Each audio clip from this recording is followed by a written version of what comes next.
നമസ്കാരം. ഈ ആഴ്ചത്തെ സിനിമാ വാരഫലത്തിൻ്റെ 2ാം എപ്പിസോഡിലേക്ക് എല്ലാവർക്കും സ്വാഗതം.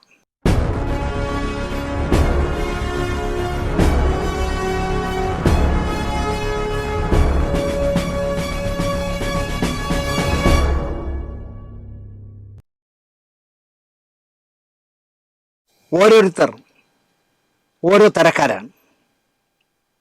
ഞാൻ ചെയ്യുന്നത് പോലെ പറയുന്നത് പോലെ വേറൊരാൾ ചെയ്യണമെന്ന് ശടിക്കാൻ പാടില്ല.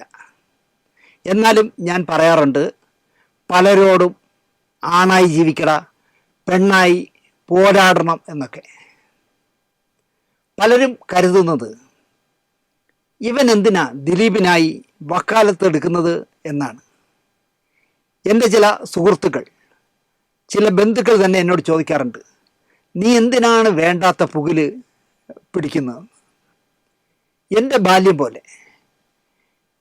കഠിനമായ ജീവിതാനുഭവങ്ങളിലൂടെ ജീവിച്ച് സ്വന്തം അധ്വാനത്തിലൂടെ, ബുദ്ധിയിലൂടെ, ഭാഗ്യത്തിലൂടെ പടിപ്പടിയായി വളർന്നു വന്നൊരു യുവാവിനെ ആസൂത്രിതമായി കൊടുക്കാൻ ഒരു സംഘം പെണ്ണുങ്ങൾ ഇറങ്ങുകയും അവർക്ക് പിന്തുണയുമായി പ്രൊഫഷണൽ പകയുള്ള ഒരു പിടി മീശ വെച്ചവന്മാർ കൂടെ കൂടുകയും ചെയ്തത് കണ്ടപ്പോൾ, പാല് കൊടുത്ത കൈക്ക് കൊത്തുന്ന നാഗയക്ഷിമാരുടെ ചെയ്തികൾ കണ്ടപ്പോൾ, ഇതല്ലല്ലോ ശരിയെന്ന് സ്വയം ബോധ്യത്തിൽ നിന്നാണ് ഞാൻ ദിലീപ് തെറ്റുകാരനല്ല എന്ന് വാദിച്ചു തുടങ്ങിയത്. ഞാൻ സംസാരിച്ചു തുടങ്ങുമ്പോൾ ദിലീപ് ജയിലിലാണ്. എനിക്ക് പരിചയവുമില്ല അയാളെ. എന്നാൽ ആ നടി എനിക്ക് പ്രിയപ്പെട്ടവളുമായിരുന്നു. അവൾക്കന്ന് ദിലീപ് ഈ കേസിൽ ഉൾപ്പെട്ടവനുമായിരുന്നില്ല. കേസിൻ്റെ തുടക്കകാലത്ത് അങ്ങനെയാണല്ലോ, ഈ കുട്ടി ആരാണോ തെറ്റ് ചെയ്തത് അവരെ പിടിക്കണമെന്ന് പറഞ്ഞപ്പോഴല്ലേ മുഖ്യമന്ത്രി 7 പേരെ പിടിക്കുകയും 6 പേരെ പിടിക്കുകയും ഈ കേസിൽപ്പെട്ട എല്ലാവരെയും പിടിച്ചു ഒന്ന് നെഞ്ചു വിരിച്ചെന്ന് പറഞ്ഞത്. പിന്നെയാണല്ലോ പ്ലേറ്റ് മാറിയത്. 3 മാസങ്ങൾക്ക് ശേഷം ദിലീപിനെ ഒരു കാലത്ത് ജീവനോളം സ്നേഹിക്കുകയും പിന്നീട് തൻ്റെ കള്ളത്തരങ്ങൾ വീഡിയോ അടക്കം തെളിവുള്ളതിനാൽ ദിലീപ് പിടിക്കുകയും ചെയ്തപ്പോൾ ശത്രുവാകുകയും ചെയ്ത ഒരു വിചിത്ര ജന്മം കൂടി ഈ നടിയോടൊപ്പം. എല്ലാം ദിലീപിൻ്റെ തലയിൽ വെച്ചു കൊടുത്തതാണല്ലോ കേസ് ദിലീപിനെ ഒഴിവാക്കിയിട്ടു. വിടാതെ ചാനലുകളും അവർക്ക് പ്രിയപ്പെട്ടവരും ചേർന്ന് പൊലയാട്ട് നടത്തുകയാണ് ഇപ്പോഴും. ഇതിൻ്റെ സൂത്രധാരക ഫാൻസി ഡ്രസ്സിൻ്റെ ഡ്രസ്സുമൊക്കെ ഇട്ട് 50 വയസ്സായിട്ടും 20 വയസ്സുകാർ കാണിക്കും പോലെ ബൈക്കിൻ്റെ പുറത്തൊക്കെ കയറി വിദേശ രാജ്യത്ത് എവിടെയോ മഞ്ഞുമലയുടെ ഇടയിലൊക്കെ കിടന്ന് ഓടിക്കുന്നത് വാർത്തകളിൽ ഇങ്ങനെ എല്ലാ ചാനലും കാണിക്കുക.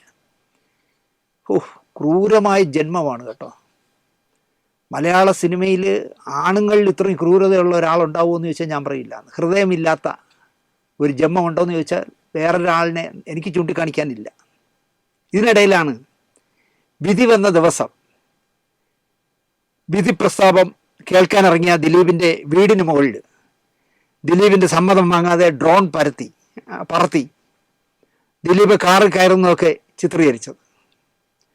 പത്രസ്വാതന്ത്ര്യത്തിൻ്റെ കടന്നുകയറ്റമാണ് എന്ന് LKG പിള്ളേർ പോലും പറയും.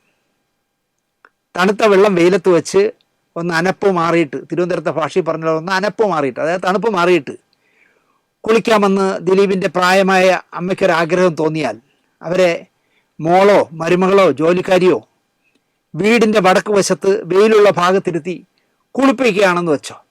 പൈസ ആകുമ്പോൾ അങ്ങനെയൊക്കെ ചെയ്യുമല്ലോ. ഈ ആകാശ ദൃശ്യം ഒളിച്ച് ചിത്രീകരിക്കാൻ വന്ന എംബോക്കികൾ ആ അമ്മയുടെ സ്വന്തം വീട്ടിലിരുന്നുള്ള കുളിയും ചിത്രീകരിച്ച് ലൈവിൽ വിടുമായിരുന്നു. ആര് നൽകുന്ന സ്വാതന്ത്ര്യമാണിത്? വിധി താങ്കൾ വിചാരിച്ച പോലെ അല്ല എന്ന് വിശ്വസിക്കുന്ന വാദിയും അവരുടെ ചാനൽ ജഡ്ജിയുടെയും വീട്ടിൽ ഇതുപോലെ ഡ്രോൺ പരത്തിയിരുന്നെങ്കിൽ സമത്വം എന്ന് പറയായിരുന്നു. ആ നടിയുടെ വീട്ടിൽ പറത്തിയില്ലെങ്കിൽ കുഴപ്പമില്ല. നടിക്ക് വേണ്ടി കോടതിയിൽ മണ്ടത്തരങ്ങൾ പറയാനൊരു കമ്മല മാലയൊന്നും ഇല്ലാത്തൊരു കക്ഷി പോയിരുന്നല്ല. എന്താ പറയുക, ദിലീപ് ചെയ്തെങ്കിലും വേണ്ടില്ലായിരുന്നു. ഈ കുളിക്കാത്തവൻ ചെയ്തതിലാണ് വിഷമം എന്നൊക്കെ വങ്കത്തരങ്ങൾ മാത്രമല്ല വാദം. എങ്ങനെ LLB പാസ്സായെന്നാണ് ഞാൻ ആലോചിക്കുന്നത്.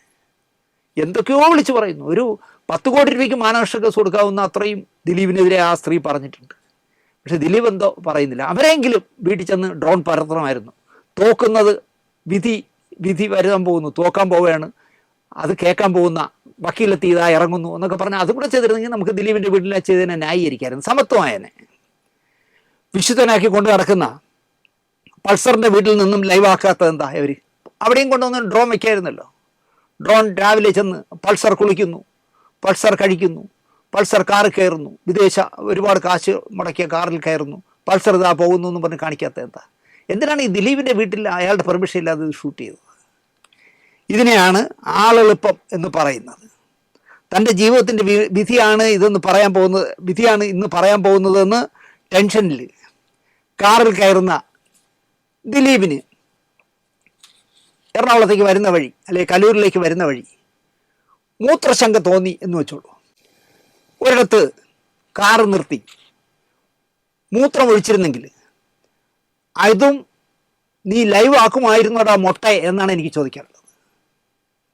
ഒരു സിനിമാ നടൻ റോഡ് സൈഡിൽ നിന്നും മൂത്രമൊഴിക്കില്ല, ഒഴിച്ചാൽ മറ്റേ ശബ്ദ കച്ചവടക്കാരി കാറ് കയറ്റും എന്ന പേടി ദിലീപിനില്ലേ എന്നൊന്നും ചോദിക്കരുത്, കഥയിൽ ചോദ്യമില്ല. ദിലീപിന് മൂത്രശങ്ക തോന്നി, ആലുവയിൽ നിന്ന് ഇങ്ങോട്ട് വരണ വഴിക്ക് എവിടെയെങ്കിലും നിർത്തി മൂത്രം ഒഴിച്ചിരിക്കുമെന്ന് ഞാൻ വിശ്വസിക്കുന്നു. അതിനെ അവൻ ലൈവ് ആക്കുമോ എന്നാണ് എനിക്ക് ചോദിക്കാനുള്ളത്. 24 മണിക്കൂറും ചടപടയെന്ന് തെക്കും വടക്കും കാറുകളും ബസ്സുകളും ലോറികളും കണ്ടെയ്നറുകളും ഓടുന്ന റോഡിൽ, ഓടുന്ന കാറിലിരുന്ന് ഇരുട്ടുള്ള റോഡിൽ HMI ലൈറ്റ് അടിച്ച് എടുത്തതുപോലെ വീഡിയോ പൾസറിന് ഷൂട്ട് ചെയ്യാമെങ്കിൽ, അതാരും കാണാതിരിക്കാമെങ്കിൽ ദിലീപിന് റോഡിൽ പെടുക്കാം. അത് ലൈവ് ആകുമോ എന്ന് മൊട്ട പറയണം. അതാണ് എനിക്ക് പറയാനുള്ളത്. എന്തായാലും തങ്ങളുടെ അനുവാദമില്ലാതെ ഞങ്ങളുടെ വീട്ടിൽ അതിക്രമിച്ച് കയറി ഡ്രോൺ പറത്തി ചിത്രീകരിക്കുകയും അത് ടെലികാസ്റ്റ് ചെയ്തതിനുമെതിരെ ദിലീപിൻ്റെ സഹോദരി പരാതി നൽകിയിരിക്കുന്നു. വെളിയിൽ പോകണ്ടല്ലോ, ഭർത്താവ് വക്കീലായതുകൊണ്ട് സഹോദരിക്ക് പരാതി കൊടുക്കാം. എന്തായാലും അവർക്കൊരു നല്ല നമസ്കാരം. അവർ പരാതി കൊടുത്തിരിക്കുന്നു. പരാതി അന്വേഷിക്കുന്നത് ബൈജു പൗലോസ് സാർ ആവുമോ എന്ന് മാത്രമേ എനിക്ക് സംശയമുള്ളൂ.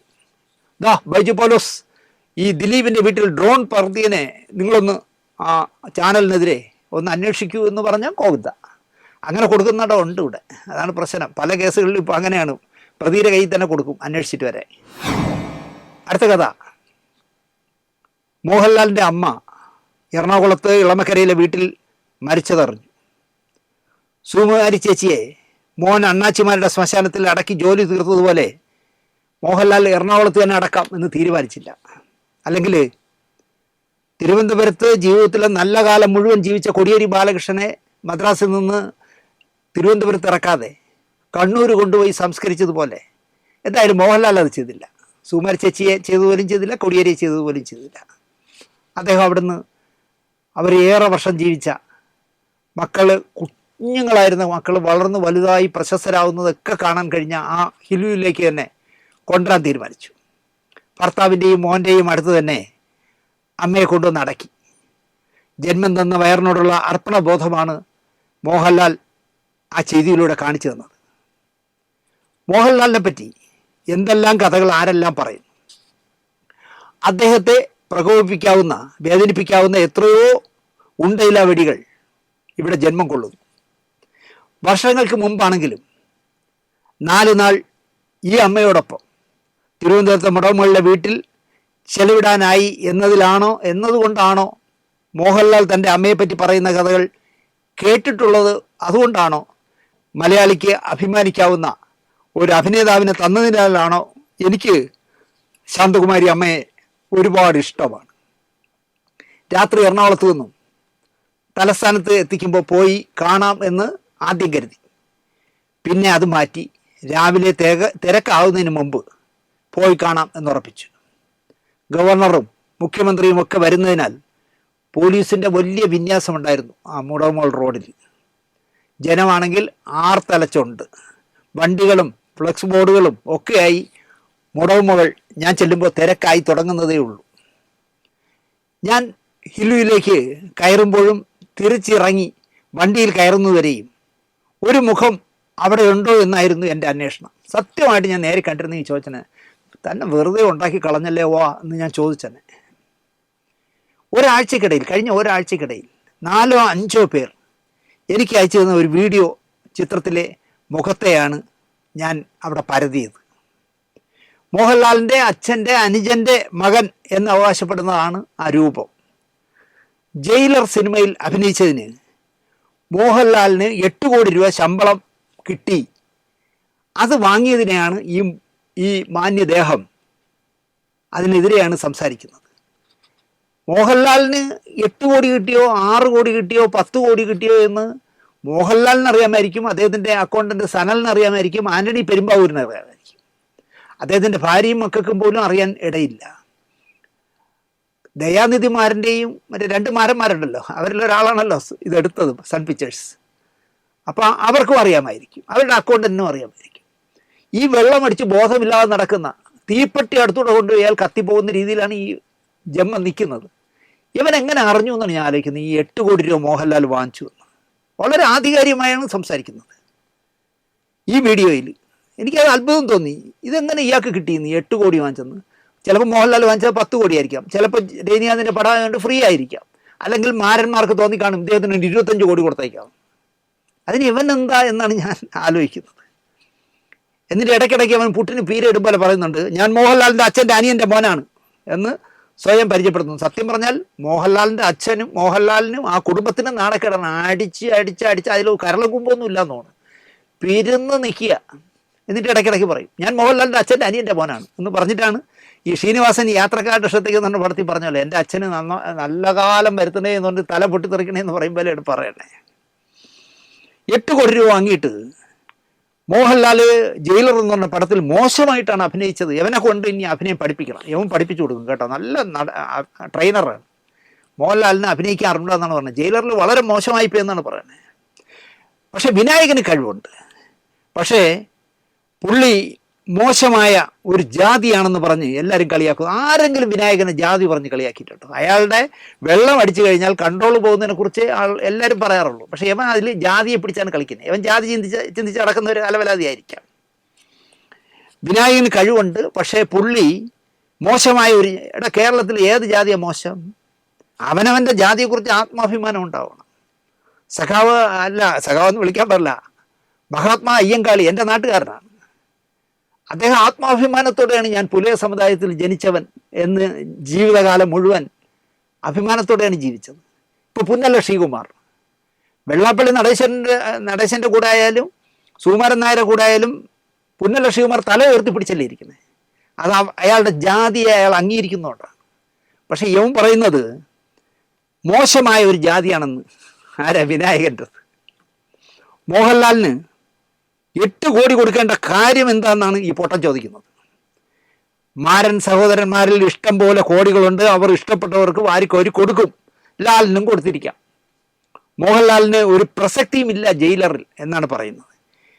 വിനായന് പക്ഷേ ചോദിക്കുന്ന കാശ് കൊടുത്തേ പറ്റുമെന്നും ഇയാൾ പറയുന്നു. അത് കഴിഞ്ഞ് അയാൾ പറയുന്നത് ഒടിയനിൽ മോഹൻലാൽ ഇഞ്ചക്ഷൻ എടുത്തു, പിന്നെ മോഹൻലാലിന് ആക്ഷൻ എന്ന് പറഞ്ഞൊരു സാധനമില്ല. തേന്മാവിൻ കൊമ്പത്ത് കിലുക്കം പോലാണോ ഇപ്പം എന്നാണ് ചോദിക്കുന്നത്. അടിച്ചിട്ടിരിക്കുന്ന ഇയാളുടെ ഇന്നത്തെ മോന്തയാണോ 30 വർഷം മുമ്പ് എന്നാണ് എനിക്ക് അയാളോട് ചോദിക്കാനുള്ളത്. പിന്നെ അയാളൊരു പ്രവചനം നടത്തി, ഒരു 5-10 വർഷമൊക്കെ മമ്മൂട്ടി ഇപ്പം ഈ പോകുന്ന പോലെ തന്നെ പോകുമെന്ന്. എന്ത് ചെയ്യാക്കും? ഇവനെയൊക്കെ എന്താ വിളിക്കേണ്ടത് എന്നാണ് ഞാൻ ആലോചിക്കുന്നത്. ഇവ ഈ അടുത്ത കാലത്ത് നിന്ന് മോഹൻലാലിൻ്റെ തുടരും അടക്കമുള്ള സിനിമകളൊന്നും കണ്ടില്ല എന്ന് തോന്നുന്നു. കുറച്ച് പൈസ വെള്ളം അടിക്കാൻ കടം ചോദിച്ചപ്പോൾ കൊടുക്കാത്തതിന്, അല്ലെങ്കിൽ മോഹൻലാൽ താമസിക്കുന്ന ഹോട്ടൽ മുറിയിൽ കൂടെ താമസിപ്പിക്കാത്തതിൻ്റെ ചുരുക്കാണ് തീർക്കണം. അതാ പണ്ടൊരിക്കൽ ഇയാൾ തുറന്നു പറഞ്ഞു, ഞാൻ കടം ചോദിച്ചിട്ട് തന്നില്ല, ഞാൻ കാണാൻ ചെന്നിട്ട് കാണാൻ സമ്മതിച്ചില്ല എന്നൊക്കെ. ഇവിടെയൊക്കെയാണ് നമുക്ക് ആന്റണി പെരുമ്പാവൂരിനോട് ബഹുമാനം തോന്നുന്നത്. കാരണം ആന്റണി വരുന്നതിന് മുമ്പ് ഇവൻ ശരിക്കും പൈസ കടം വാങ്ങിച്ച് ഇളുത്തിട്ടുണ്ട്, തിരിച്ചു കൊടുക്കില്ല. പക്ഷെ ആന്റണി വന്ന ശേഷം കടക്ക് പുറത്ത് എന്ന് കൃത്യമായിട്ട് പറയും. മോഹൻലാൽ അറിയുക പോലും ഇല്ല ചിലപ്പോൾ. കഷ്ടമാണ് ഇത്തരം ജന്മങ്ങളെന്ന് ഞാൻ പറയും. വീട്ടുകാർ ആരെങ്കിലും ഉണ്ടെങ്കിൽ ഏതെങ്കിലും ആശുപത്രിയെ കൊണ്ട് ഇടുക കേട്ടോ, അല്ലെങ്കിൽ ഉടനെ കട്ടയമ്പടം മടങ്ങും. ഇത്ര എനിക്ക് പറയാനുള്ളൂ. അടുത്ത കഥ, പൂജ്യത്തിൽ നിന്നും തുടങ്ങുന്നവരാണ് മിക്ക സിനിമാക്കാരും. പിന്നെ ലക്ഷങ്ങളും കോടികളും സമ്പാദിക്കും, ഭാഗ്യം കടാക്ഷിക്കുന്നവർ. അങ്ങനെയല്ലേ? നിങ്ങൾ ആലോചിച്ച് നോക്കും, ആരോ വേണം ആലോചിച്ച് നോക്കും. 250 രൂപയ്ക്ക് ഉറക്കമിളഞ്ഞ് നാടകത്തിൽ അഭിനയിച്ചിരുന്നവർ സിനിമ എന്ന് പറഞ്ഞ ഒരു മേഖലയിലേക്ക് കടന്നു വന്ന് ലക്ഷങ്ങൾ വാങ്ങുന്നവരാവും ഇല്ലേ? അത് ഓരോരുത്തരുടെ ഭാഗ്യമാണ്. അങ്ങനെ ഭാഗ്യം വരുമ്പോൾ മണിമാളിക പല ജില്ലയിലും കെട്ടിപ്പൊക്കും, വില കൂടിയ കാറുകൾ വാങ്ങിച്ച് കാർ ഷെഡ് ഉണ്ടാക്കി അതിൽ നിരത്തിയിടും, നീട്ടി വളർത്തിയ തലമുടി അങ്ങോട്ട് നീട്ടി വളർത്തും ബാർബർക്ക് പൈസ കൊടുക്കാതിരിക്കാൻ. എന്നിട്ട് അതിനെ പെണ്ണുങ്ങളെ പോലെ കുടുമി കെട്ടും. എന്നിട്ട് തോടിയം ഫ്രെയിമുള്ള ഒരു കണ്ണട വാങ്ങിക്കും. ആ കണ്ണടയെ വെച്ചാൽ പിന്നെ നടക്കുള്ളൂ. അങ്ങനെ കോപ്പ് എന്ന് പറഞ്ഞ് ഇങ്ങനെ വിലസി നടക്കും. അതാണ് ഈ പുത്തനച്ചി പെരപ്പുറം തൂക്കും എന്ന് പറഞ്ഞ പോലെ യവന്മാർ കാണിക്കുന്നത്. പക്ഷേ ഇതെല്ലാം സമ്പാദിച്ചാലും ജാത്തിയാലുള്ളത് തൂത്താ പോവില്ല എന്ന് പറഞ്ഞ കിടക്ക് റേഷനരി കഞ്ഞിയും ചുട്ടമുളകും കിട്ടി എന്നിടത്ത് നിന്നും കോടികൾ സമ്പാദിച്ച് കഴിയുമ്പോൾ ആർത്തി പണ്ടാരങ്ങളാവും. ഏത് വഴിയും സ്വീകരിക്കും പണം ഉണ്ടാക്കാനായിട്ട്. എങ്ങനെയും എത്ര നാണം കിട്ടാലും കുഴപ്പമില്ല, ഏത് പ്രോപ്പർ വേ അല്ലെങ്കിലും കുഴപ്പമില്ല, ആര് കള്ളാന്ന് വിളിച്ചാലും കുഴപ്പമില്ല, നമുക്ക് കുറെ കാശ് സമ്പാദിക്കണമെന്ന് ഇങ്ങനെ ആക്രാന്തത്തോടെ കാശ് സമ്പാദിക്കാനുള്ള വഴികൾ തേടും. ഇട്ടുമൂടാൻ കാശുണ്ടാക്കിയാലും മതി വരാത്തവർ, എനിക്ക് അവരോട് പറയാനുള്ളത് ഭക്തകുചേല എന്ന് പറഞ്ഞ മെർലാൻഡിൻ്റെ സിനിമയില്ലേ, ഈശ്വര ചിന്തയിലൊന്നേ മനുഷ്യന് ശാശ്വതം ഈ ലോകം എന്ന പാട്ട് വീട്ടിലും കാറിലും സദാ കേട്ടാൽ കുറച്ചെങ്കിലും ആർത്തി മാറുമെന്നാണ് എനിക്ക് പറയാനുള്ളത്.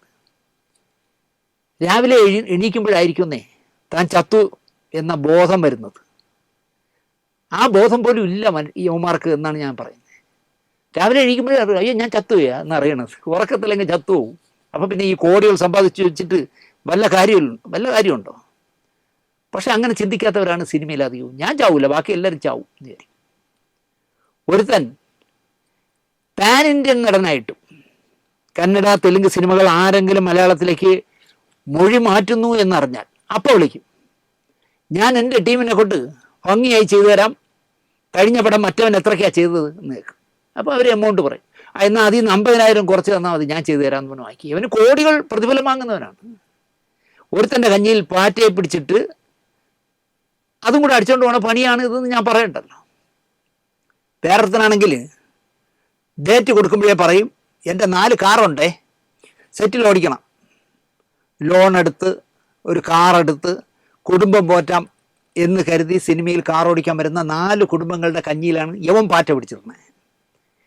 വേറൊരുത്തൻ പറയുന്നത്, എനിക്കൊരു 4 ഫ്ലാറ്റുണ്ടേ, ഷൂട്ടിംഗ് ക്രൂവിന് പറ്റിയതാ, വെള്ളം അടിക്കാനും വലിച്ചു കയറ്റാനും എല്ലാത്തിനും വ്യഭിചരിക്കാനും എല്ലാത്തിനും പറ്റിയ 4 ഫ്ലാറ്റുണ്ട് കേട്ടാ, അതങ്ങ് തരുക എന്ന് പറയും. എന്തിനാണ്? ഓസിനല്ല, ഒരു ഫ്ലാറ്റിന് ദിവസം 10,000 രൂപ 5,000 രൂപ വെച്ച് വാടക വാങ്ങിച്ചുകൊണ്ട് 4 ഫ്ലാറ്റ് കണ്ണുടച്ചുകൊണ്ട് 10,000 30,000 രൂപ കിട്ടുമല്ലോ 4 ഫ്ലാറ്റിന്.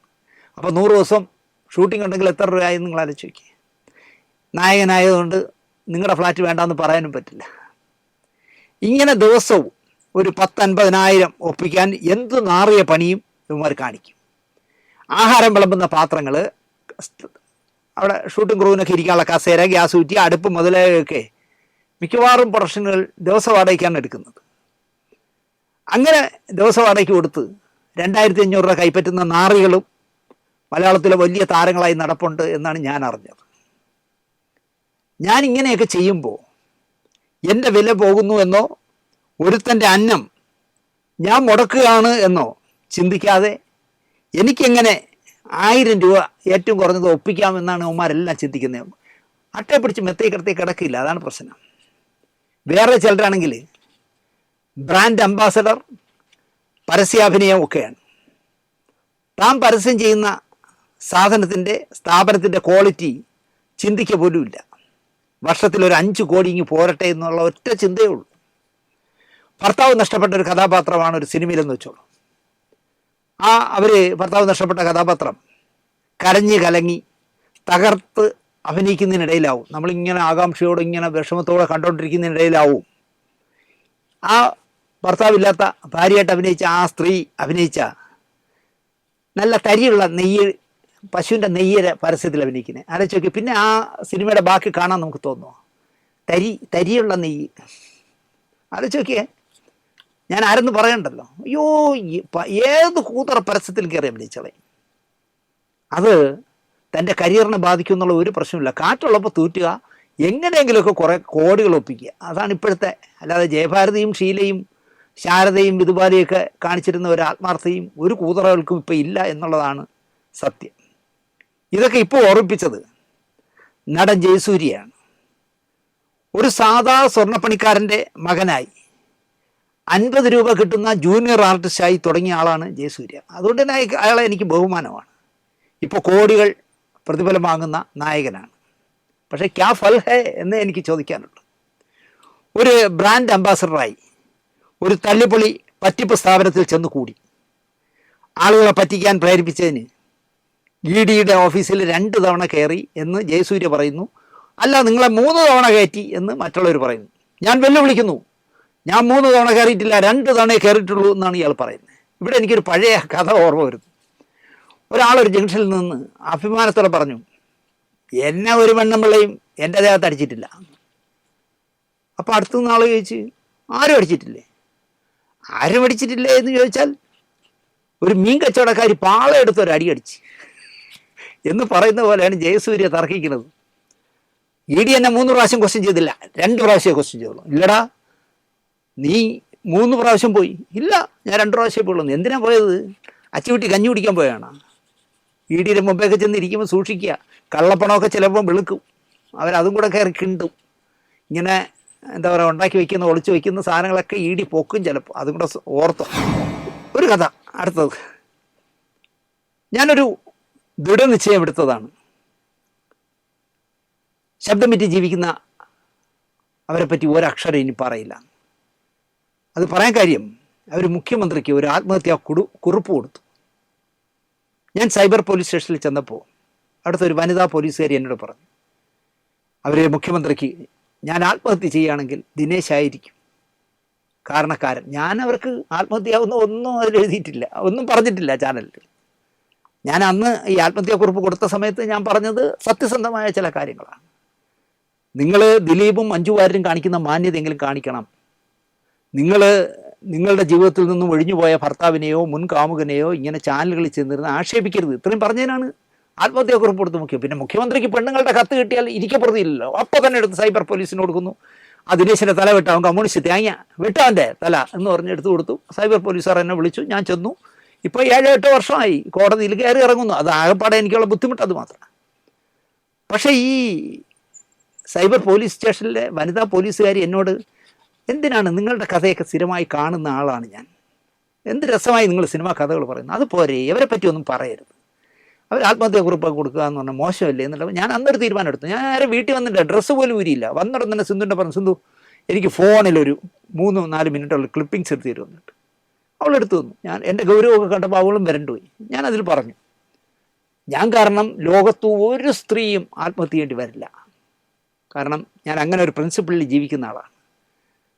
എന്നെക്കുറിച്ച് മുഖ്യമന്ത്രിക്ക് ഇങ്ങനെ ഒരു പരാതി കൊടുത്ത സ്ഥിതിക്ക് ഇനി ഈ സ്ത്രീ എന്ത് പ്രകോപിപ്പിച്ചാലും ഞാൻ അവരെ പറ്റി ഒരക്ഷരം ഇനി പറയില്ല എന്ന് പറഞ്ഞ് ഞാൻ ഫേസ്ബുക്കിൽ പോസ്റ്റ് ചെയ്തു. ഒരുപാട് പേര് കളിയാക്കി എന്നെ, നട്ടലില്ലാത്തവനെ ആണുങ്ങളാണെങ്കിൽ അവളെ മുമ്പ് താരുമോ എന്നൊക്കെ ചോദിച്ചിട്ട്. എനിക്കതൊന്നും ഒരു പ്രശ്നമല്ല. കാരണം ഒരു സ്ത്രീ നമ്മളെപ്പറ്റി അങ്ങനെ പറയാമെന്ന് പറഞ്ഞാൽ പിന്നെയാണ് എനിക്ക് മനസ്സിലായത് ഇവരുടെ സ്ഥിരം നമ്പരാണിത്. മുഖ്യമന്ത്രിക്ക് കൊടുക്കുന്ന ഏത് പരാതിയിലും ആത്മഹത്യാക്കുറിപ്പാണ് എഴുതുന്നത്. അത് ഒരു പ്രശസ്തനായ സംവിധായകനെ കൊണ്ടുവന്ന അനാഥ മന്ദിരത്തിൽ ഇട്ടിട്ട്, അത് അങ്ങനെ അനാഥ മന്ദിരത്തിൽ കിടന്ന് മരിക്കേണ്ട സംവിധായകനല്ല. അദ്ദേഹത്തെ മാക്ടയോ ഫെഫ്കയോ സംരക്ഷിക്കണം. ഒരു 2 ബെഡ്റൂമുള്ളൊരു ഫ്ലാറ്റ് എടുത്ത് വലിയ TV വെച്ചു കൊടുത്ത് അദ്ദേഹത്തിന് പകൽ സിനിമ കാണാനും നല്ല നല്ല പുസ്തകങ്ങൾ വായിക്കാനുള്ള അവസ്ഥ ഉണ്ടാക്കണം. 2 ജോലിക്കാരെ വയ്ക്കണം, പകലൊരാൾ രാത്രി ഒരാൾ. ഇത്രേ ഞാൻ പറഞ്ഞുള്ളൂ. ഇത് ഫെഫ്കയും ആക്ടിങ് ചെയ്തില്ലെങ്കിൽ മമ്മൂട്ടി ചെയ്യണം. കാരണം നിങ്ങളെ താരമാക്കിയ സംവിധായകനാണെന്ന് ഞാൻ നല്ല ഉദ്ദേശത്തോടെ ഒരു എപ്പിസോഡ് ചെയ്തപ്പോൾ ആ സ്ത്രീയെ വിളിച്ച് മുഖ്യമന്ത്രിക്ക് ആത്മഹത്യാക്കുറിപ്പ് കൊടുക്കുക. അവളും കൊടുത്തു ആത്മഹത്യാക്കുറിപ്പ്. അവിടുന്ന് അപ്പോഴും മുഖ്യമന്ത്രി സഹിച്ച് ഞാൻ സൈബർ പോലീസ് സ്റ്റേഷനിൽ ചെന്നു. അപ്പോൾ ഇങ്ങനെ ഒരു തീരുമാനം വന്നപ്പോൾ ഞാൻ കരുതി ഇനി അവരെക്കുറിച്ച് നമ്മളൊന്നും എഴുതരുത്, ഒന്നും പറയരുത്. കാരണം അവർ അങ്ങനത്തെ ഒരു കെണിയും കൊണ്ട് നടക്കുന്നവരാണ്. മുഖ്യമന്ത്രി പറ്റിക്കാൻ കൊണ്ട് നടക്കുന്ന കെണിയാണ്. പക്ഷേ ബുദ്ധിമാൻ എന്ന് പറയുന്ന മുഖ്യമന്ത്രിക്ക് ഇതൊന്നും മനസ്സിലാവില്ല എന്നെനിക്ക് മനസ്സിലായി. തിരുവനന്തപുരത്തെ 2 പാർട്ടി നേതാക്കളെയും നമ്മളൊക്കെ പ്രതീക്ഷയായി കണ്ട ഒരു യുവ നേതാവും കയ്യിലുള്ളതാകണം ഇത്തരം കളികൾ ഈ സ്ത്രീ കളിക്കുന്നത്. എനിക്ക് ഭയങ്കര വിഷമം തോന്നി കേട്ടോ ആ യുവ നേതാവിനെ കുറിച്ച് കേട്ടപ്പോൾ. ഇവനും ഇത്ര ചെറ്റയാണോ എന്ന് ചോദിച്ചു. ഇവിടെ ഒരുപാട് പേരുണ്ട് എൻ്റെ പാർട്ടിയിൽ, പെണ്ണെന്ന് എഴുതി കാണിച്ച കമന്ന് വിഴുന്നവന്മാർ. പക്ഷെ അതിൽ ഈ യുവ നേതാവ് പെടുമെന്ന് ഞാൻ വിചാരിച്ചതല്ല. അതുകൊണ്ടാണല്ലോ യുവനായികയെ തൃശ്ശൂരിൽ നിന്നും ക്രിസ്മസ് ഡിന്നറിന് മുഖ്യമന്ത്രിയുടെ ഓഫീസിൽ നിന്ന് ക്ഷണിച്ചപ്പോൾ വിളിക്കാത്തിടത്ത് നാണമുണ്ടെങ്കിൽ പോകുമോ, ആ നടിയുടെ സെക്യൂരിറ്റി ഓഫീസറായി ഈ മഹതിയും കൂടെ നുഴഞ്ഞു കയറി. ഇതിലൂടെ ഞാൻ മുഖ്യമന്ത്രിയെ തൃശ്ശൂരിൽ നിന്നൊരു സ്ത്രീയെ കൊണ്ടുവന്ന് കള്ളപ്പീഡന പരാതി നാടകം കളിച്ചത് മുഖ്യമന്ത്രി മറന്നിരിക്കും എന്ന് ആ സ്ത്രീക്കും തോന്നിക്കാണും, എനിക്കും തോന്നി. പറയാൻ വന്നത് ഇതൊന്നുമല്ല. എനിക്കൊരാൾ ഒരു വീഡിയോ അയച്ചു തന്നു. അതിൽ ഈ അവസരവാദി പെണ്ണുപിള്ള പറയുന്നത് സിനിമയിലെ കഥകൾക്ക് അല്ലെങ്കിൽ സിനിമാക്കാരുടെ കഥകൾക്ക് കണ്ണെഴുതി പൊട്ടിട്ട് ആളുകളെ പറ്റിക്കുന്നവനാണ് ഞാൻ എന്നാണ് ആ സ്ത്രീ ആ വീഡിയോയിൽ പറഞ്ഞിരിക്കുന്നത്. ഞാനിപ്പോൾ 700-750 സ്റ്റോറി ചെയ്തു. ഈ 700 വയ്ക്കാം, 700 സ്റ്റോറികളിൽ ഒരു കഥ, ഏതെങ്കിലും ഒരു കഥ, ഒരേ ഒരു കഥ ഞാൻ കണ്ണെഴുതി പൊട്ടിട്ട കഥ പറഞ്ഞു തന്നാൽ ഞാൻ ഈ ചാനൽ അന്ന് അവസാനിപ്പിക്കാമെന്ന് പല ആവർത്തി പറഞ്ഞ ഇപ്പോൾ അതാ വീണ്ടും പറയുന്നു. ശബ്ദം വിറ്റ് ജീവിക്കുന്ന മഹതി 700 കഥകളിൽ ഒരെണ്ണം ഞാൻ കണ്ണെഴുതി പൊട്ടിട്ട് കള്ളം പറഞ്ഞ് പൊലിപ്പിച്ചതാണെന്ന് നിങ്ങൾ തെളിയിച്ചാൽ ഞാൻ ഈ ചാനൽ നിർത്താം.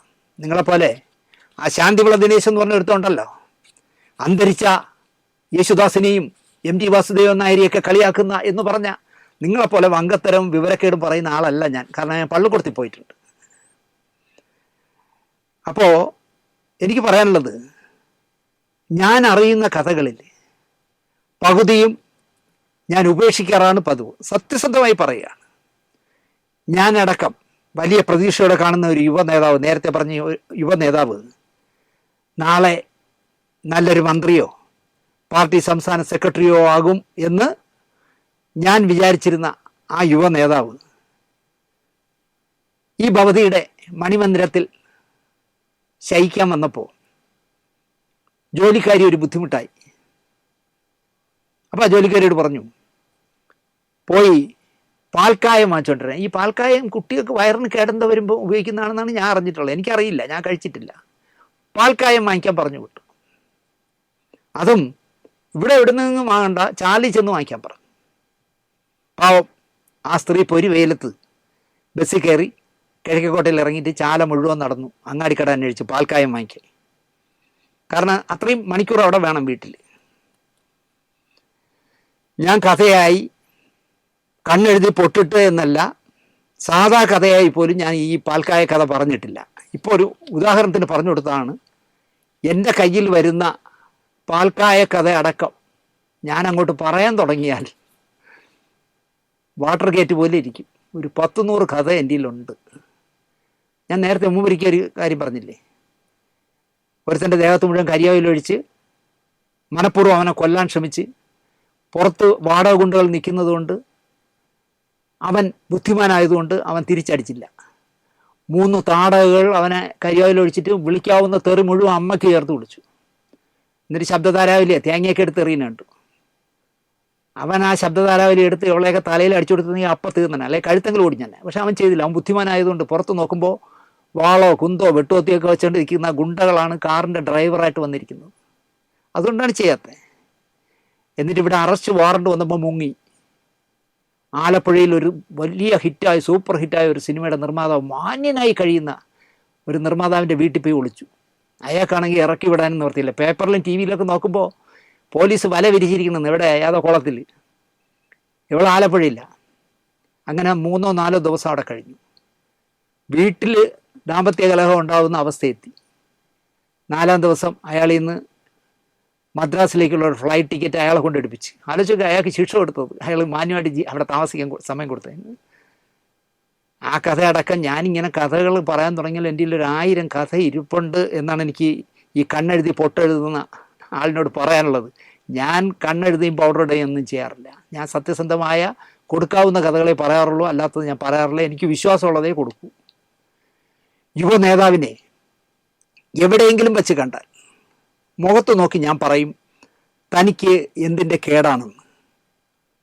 ഒരു ചാനൽ വായനക്കാരിയുമായി ഒരു വിവാദം ഈ യുവ നേതാവിൻ്റെ പേരിൽ പൊന്തി വന്നതാണ്.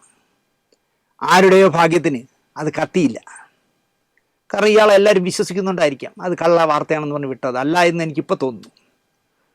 നുണ മാത്രം പറയുന്ന പാർട്ടി വിരുദ്ധ ചാനലിലെ പാർട്ടി വിരുദ്ധ അവതാരികയുടെ കെണിയിൽ വീഴരുതായിരുന്നു ഈ യുവ നേതാവ്. പാർട്ടിയെങ്കിലും വിലക്കണമായിരുന്നു, അല്ലെങ്കിൽ പിണറായിയെങ്കിലും ചോദിക്കണമായിരുന്നു എന്തിനാ സഖാവേ അവിടെ പോയതെന്ന് ചോദിക്കണമായിരുന്നു. ചോദിക്കില്ല, കാരണം ഉറച്ച് നിൽക്കുകയല്ലേ. അതുകൊണ്ട് എന്താ പറയുക, ചോദിക്കില്ല. അതിനേക്കാൾ ഭീകരമായ നീരാളിയുടെ കയ്യിലാണ് ഇപ്പോൾ പൊറുതിയെങ്കിൽ എനിക്കൊന്നേ പറയാനുള്ളൂ, എൻ്റെ പൊന്ന് പ്രിയപ്പെട്ട യുവ സഖാവേ, വിനാശകാലേ വിപരീത ബുദ്ധി. ഹേയ്, ഈ മര്യാദക്കാരി ഇപ്പോൾ എന്തൊക്കെ ജൽപ്പനങ്ങളാണ് ജനങ്ങളോട് നടത്തുന്നത്. 4 വർഷം മുമ്പ് ഹണിയം വർഗീസ് വിധി എഴുതി തയ്യാറാക്കി വച്ചിരുന്നു ദിലീപിനെ വെറുതെ വിടാൻ എന്ന് പരസ്യമായി പറഞ്ഞ സ്ത്രീയാണ്. കോടതിയെ പരസ്യമായി സംശയനിഴലിൽ ആക്കുകയല്ലേ ചെയ്തത്. ഒരു കോടതിയോ ഒരു വക്കീലോ സ്വമേധയ കേസെടുക്കാത്തത് എന്താ? എടുക്കണ്ടേ?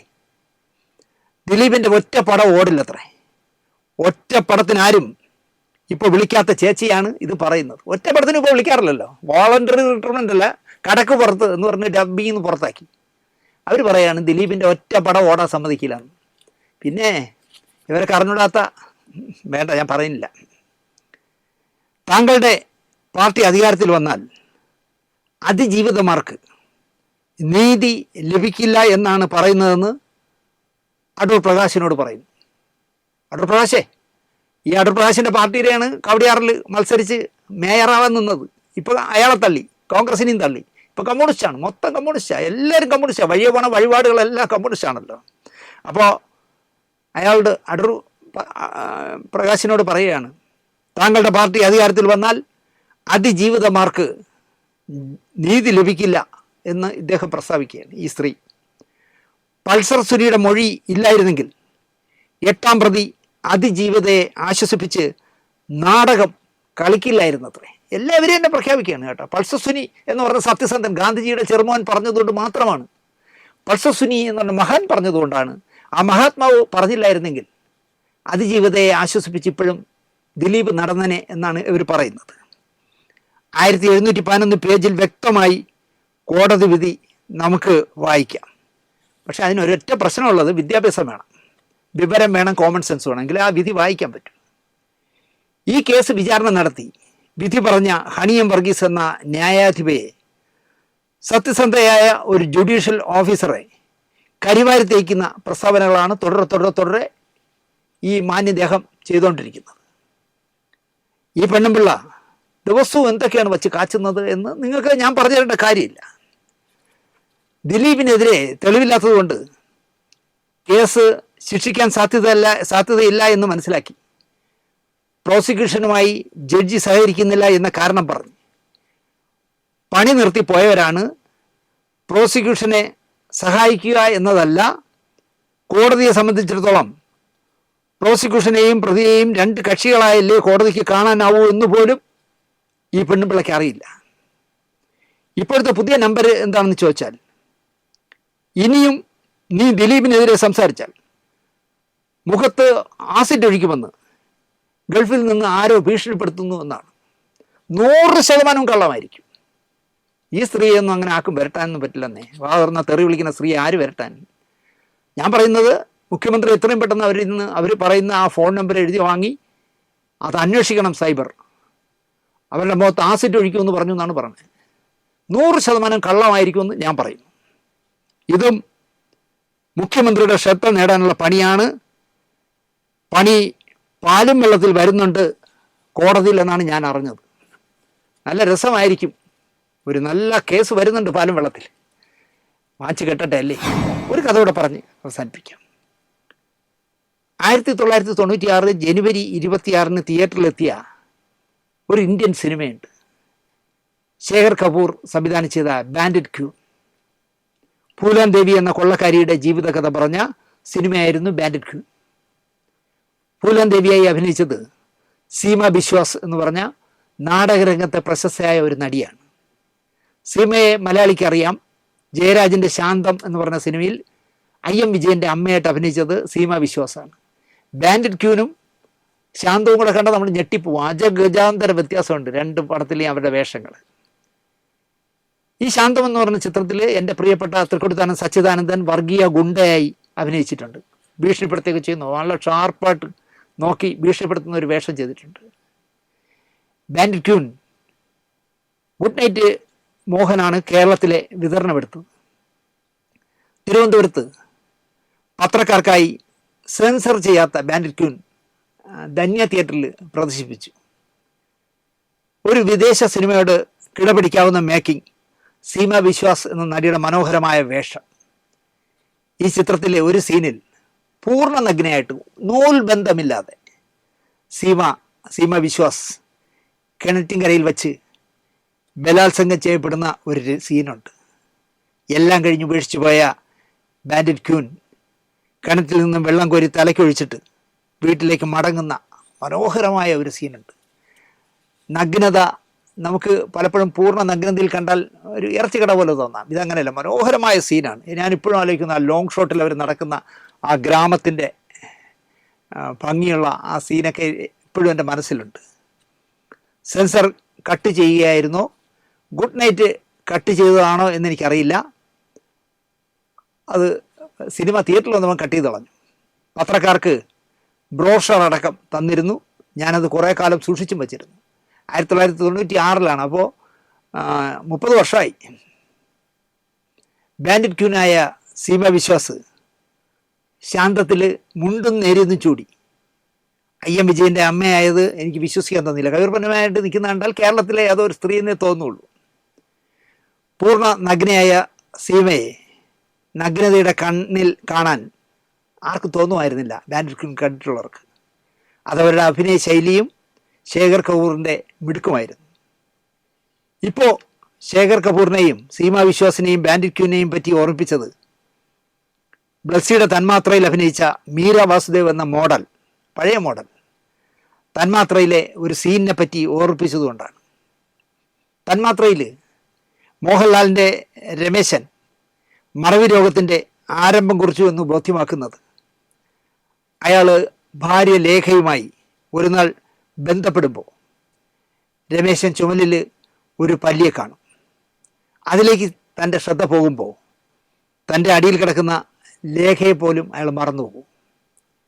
ഹൃദയസ്പർശിയായ ഒരു സീനായിരുന്നു അത്. ഇനി ഒരാൾക്കും ഈ ഗതി വരരുതേ എന്ന് സിനിമ കണ്ടുകൊണ്ടിരിക്കുമ്പോൾ നമ്മൾ സത്യത്തിൽ മനസ്സിൽ പ്രാർത്ഥിച്ചു പോകും. സിനിമ ആവശ്യപ്പെടുന്ന നഗ്നതയോടെ മോഹൻലാലും മീര വാസുദേവും ക്യാമറയ്ക്ക് മുന്നിൽ അഭിനയിച്ച സീനായിരുന്നു. അതേപ്പറ്റി മീര 20 വർഷത്തിന് ശേഷം വിശദമാക്കുന്നത് കണ്ടു. എന്തിനാണെന്ന് എനിക്കറിയില്ല. ഈ ഒരു സീൻ സിനിമയിലുണ്ട് എന്ന് പറഞ്ഞപ്പോൾ പല സീനിയർ നടികളും പിന്മാറി എന്നാണ് മീര പറയുന്നത്. അതിനുത്തരം എന്തായാലും ബ്ലസ്സിയാണ് പറയേണ്ടത്. കാരണം ആദ്യ ചിത്രമായ കാഴ്ച മുതൽ ബ്ലസ്സി പുതിയ മുഖങ്ങളെ തേടുന്ന ആളായിരുന്നു എന്നത് ചരിത്രം.